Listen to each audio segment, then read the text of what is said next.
Okay, so let's talk about Bitcoin. Now, you may have heard recently that Bitcoin has plummeted to one of its lowest levels over the past year, and things have been a little scary in the cryptocurrency markets recently, with pretty much everything having plummeted, from some of those larger tokens like Ethereum to some of the smaller ones, although no less popular ones like Dogecoin and Shiba Inu. And there's also been dramatic news stories of the Terra UST stablecoin crashing. So what does all of this mean? What does it mean for Bitcoin? Does it signal the end for Bitcoin? Is Bitcoin still a potential candidate for the future of money? Well, in this video, I'm gonna outline my beginner's introduction to Bitcoin. I'm gonna cover what it is, why many people want to invest in it, some of the problems potentially of investing in Bitcoin, and then lastly, my own thoughts on what I am personally doing. This video, which I should say is absolutely not financial advice and should be considered purely for entertainment and informational purposes only, is exactly the video that I would want if I were considering right now whether or not to start investing in Bitcoin and I had no idea what it was. So let's get into it. Okay, so what is Bitcoin? Well, very generally, it is a proposed solution to many different problems of using money for financial transactions in our modern world. So really, in order to understand what Bitcoin is, we first of all need to understand the function of money. Now, whether it's through your credit card or the cash that you carry, we can basically think of money as a currency, or in other words, a method of exchanging value with one another, which a long time ago replaced an old school bartering system in which everybody just traded items with each other directly. So way back when, for example, I might have had a pound of salt that I wanted to trade for your block of wood, and then if you agreed to the trade, then everything goes through and everything is fine. And that system works okay, but it only works specifically if each person involved in the trade wants what the other person has and is okay to trade it for what they have. And that is known as the double coincidence of wants. Currency, on the other hand, removes the need for that coincidence because it allows us just to collectively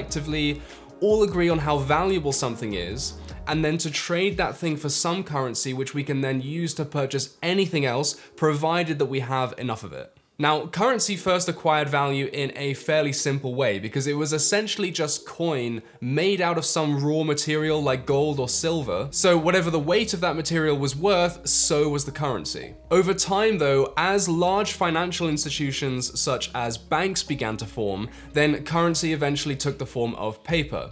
And then governments just decided how valuable each of those individual pieces of paper were. So the cash that you carry around, if you actually still carry cash around these days, I don't know, I find myself not really doing it much. That paper is essentially just an IOU, if you like. It basically tells you how much the government promises to pay you. And if enough people trust governments to back the money that they issue, then they can go and trade it for whatever they're officially told that it's worth, and then the system works. Nowadays though, so many transactions occur online, which makes actually trading with paper money or cash really inefficient. Imagine this, imagine if every single time you wanted to buy something on a website, you physically had to hand or deliver somebody some cash. I mean, it would be such a headache that it would effectively make the whole idea of online shopping pretty pointless. So one solution commonly used now is essentially just to make money virtual. Rather than providing those IOUs that I mentioned in the form of paper, you can just record them digitally on a spreadsheet. So that, for example, if you buy some clothes online, then two different spreadsheets would get updated.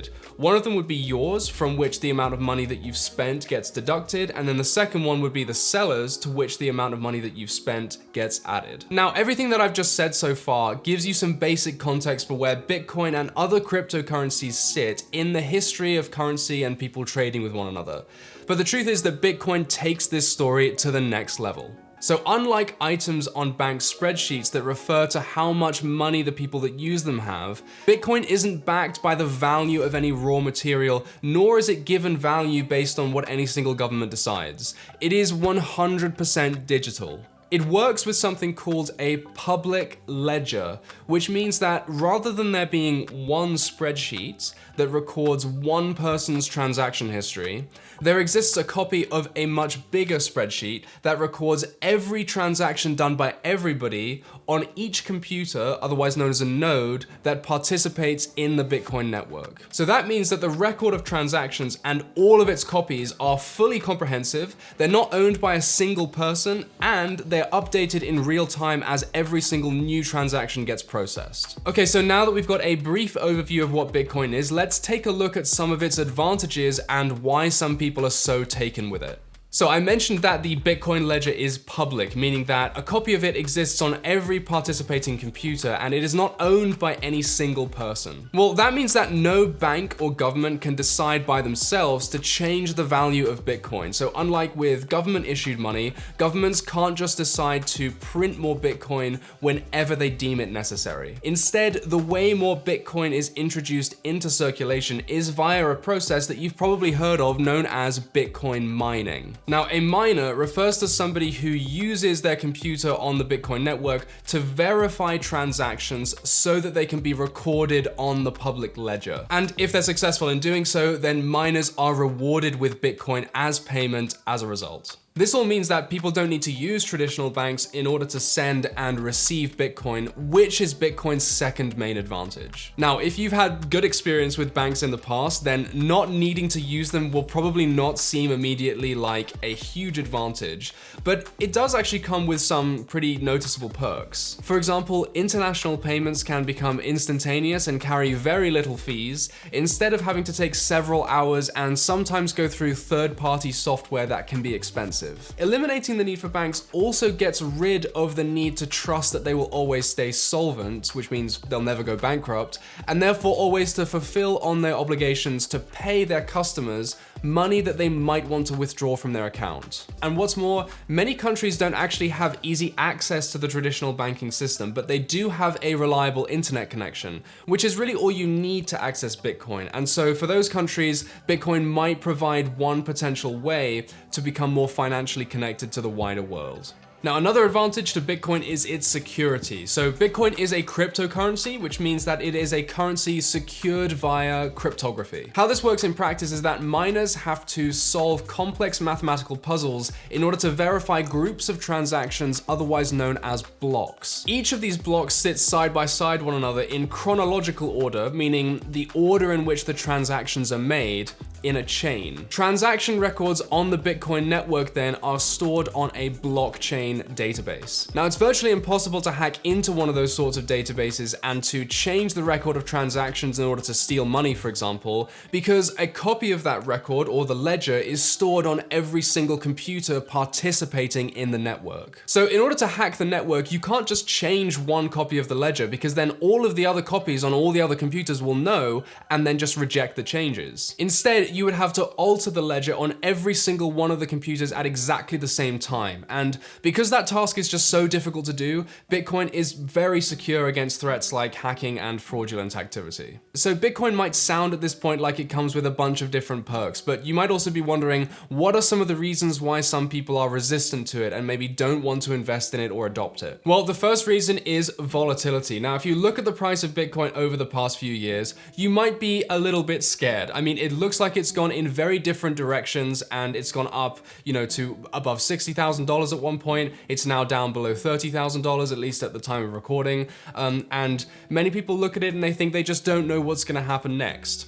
And it's true that in that sense, in the short term, certainly it is a very risky investment. Ultimately, we don't know where the price of Bitcoin is going to go in the next few months, for example. And the main reason for that volatility is that Bitcoin, relatively speaking, is still in fairly early stages. So a lot of people are talking about Bitcoin at the moment, but it hasn't really been adopted to the point where it becomes so mainstream that the price stabilizes and most people that you speak to unreservedly have enough trust in the system. That trust might come in the future, but again, can't say what's going to happen necessarily in the short term. Now, another objection to Bitcoin is that many people might say that it is too speculative of an investment. Now, a common line of argument here is that Bitcoin is not like a company that you can invest in, for example, which will create products or services, and neither is Bitcoin like a physical material like gold, for example, which we can touch and which we can use in order to create other valuable items like jewelry. So because Bitcoin doesn't do any of these things, we can't rely on it to hold value over the long term. Instead, what we're relying on is no more than public sentiment, which is to say that we are hoping that in the future,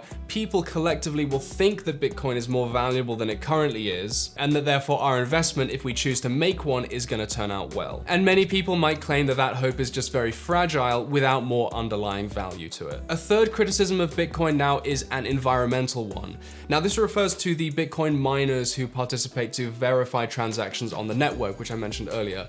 Now, the criticism here is that Bitcoin mining uses a lot of electricity because it uses very powerful computers, and so it uses a lot of energy in order to do the job. Now, this is a bit of a controversial topic. There have been people that have pointed out that actually it's not really the problem of using electricity that is an environmental concern, but rather the way in which we source electricity. So if we can find a way of sourcing electricity in a green way, then actually the problem of using a lot of it to produce something like a Bitcoin mining service isn't really an issue. So it could potentially be a problem, it might not. Some people would argue it depends on how the Bitcoin mining and how the electricity is produced. Now, one last concern of Bitcoin is that it could be used to conduct a lot of criminal activity because it can't easily be traced back to the identity of a single person. And it's worth pointing out about this concern actually that Bitcoin isn't strictly speaking anonymous, it's what we might refer to as pseudonymous, because there is something that every person will have if they use Bitcoin known as a public key, which attaches to every single one of the transactions that they make. And that public key is shown on the record of transactions or on the public ledger for everybody else who is also participating in the network to see. So while Bitcoin transactions can't always easily be traced back to the name or identity of a single person, it can be traced easily back to that public key, and therefore to a lot of other transactions that have been recorded with that same label on it. Okay, so those are some of the advantages to Bitcoin and some of the concerns that some people have around Bitcoin as well. So let me now tell you some of my own thoughts and what I'm personally doing at the moment. So over the last few years especially, but even before then, we've started to see a trend of just wider and wider adoption of Bitcoin among not only individuals, but also companies and even entire countries as well. You know, luxury fashion brands like Gucci, for example, are starting to announce that they'll be accepting Bitcoin.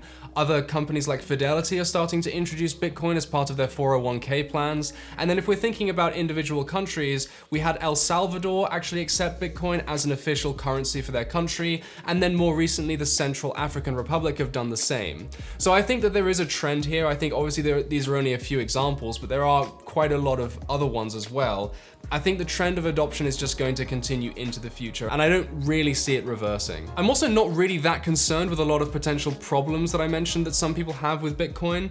The issue of criminal activity, for example, doesn't really concern me because Bitcoin is a lot more traceable than something like cash. I'm also not really concerned with the volatility of the price of Bitcoin because I would never be interested in investing in something like that in the short term because we just have no idea what's going to happen to the price in a week or, 2 or 3 months, for example, even. Personally, I do have some money invested in cryptocurrencies. About half of it is invested in Bitcoin and the other half I have it in Ethereum. And under other circumstances, I might be considering at the moment purchasing a lot more of Bitcoin, for example, because the price has gone down so considerably and I don't really see that wave of adoption reversing. However, at the moment, I'm not really looking to buy any more because I don't want to increase the position that I have and be overly heavily invested in the market. So I'm just holding at the moment, but if any new information comes out which makes me change my mind, then I might reconsider. So those are some of my thoughts on Bitcoin. I'd love to hear some of your thoughts too and what your current plans are. Do you think you might be buying some more at the moment? Do you think you want to get out of your position? Are you interested in holding? Let me know in the comments below.